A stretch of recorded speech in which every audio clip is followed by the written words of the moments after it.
6,000 కోట్ల రూపాయలు బ్యాంకుల ఎఫ్డీతోని జిహెచ్ఎంసీని అప్పచెప్తే ఈరోజు 10,000 కోట్ల రూపాయలు అప్పు ఉంది జిహెచ్ఎంసీ మీద.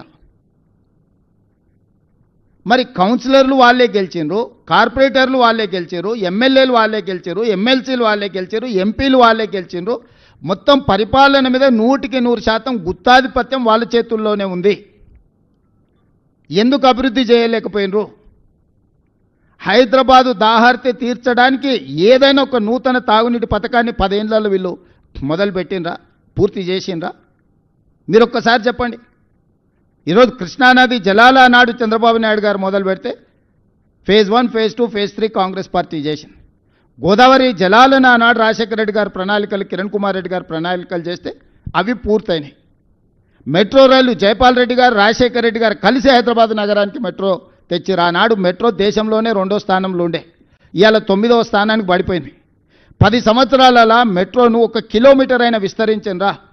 7 కిలోమీటర్లు ఓల్డ్ సిటీలో కట్టాల్సిన మెట్రోను ఎల్ఎన్టీకి అమ్ముడు పోయి ఎల్ఎన్టీ దగ్గర కమిషన్లు తీసుకొని వాళ్ళని బెదిరించి బ్లాక్మెయిల్ చేసి సచివాలయం ముందు, మన అసెంబ్లీ ముందు నుంచి టన్నెల్ పోవాలి, పైనుంచి పోతుందని బేగం బజార్ల వ్యాపారాలను దెబ్బతీస్తారని 3 సంవత్సరాలు ప్రాజెక్టును ఆపి 1,000 కోట్లు ఎల్ఎన్టీతో వసూలు చేసుకొని ఈరోజు ఎల్ఎన్టీ మునగడానికి కారణము కేసీఆర్, కేటీఆర్ కాదా? మీరందరూ సజీవ సాక్ష్యం కదా. ఎల్ఎన్టీని ఎట్లా బ్లాక్మెయిల్ చేసిండు చంద్రశేఖరరావు? ఎందుకు మెట్రో నగర విస్తరణతో పాటు మెట్రో విస్తరణకు ఎందుకు ప్రణాళికలు చేయలేదు?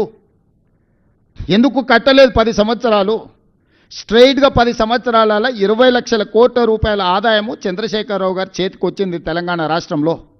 20 లక్షల కోట్ల రూపాయల ప్రజలు కట్టిన పన్నులు చంద్రశేఖరరావు గారు ఎక్కడ ఖర్చు పెట్టిండ్రు, ఏమి నిర్మించిండు, ఏమి అదనపు ఆదాయాన్ని తీసుకొచ్చిండు? మా 10 సంవత్సరాలు మేము నికార్స్గా ఈరోజు నేను చెప్తున్నా, ప్రతి ఒక్కటి మిమ్మల్ని నేను తీసుకెళ్ళి చూపిస్తాను. అంతర్జాతీయ ఎయిర్పోర్ట్ కానీ, ఔటర్ రింగ్ రోడ్ కానీ, హైటెక్ సిటీ చుట్టూతో వచ్చిన ఐటీ కంపెనీలు కానీ, ఎడ్యుకేషనల్ ఇన్స్టిట్యూట్స్ కానీ,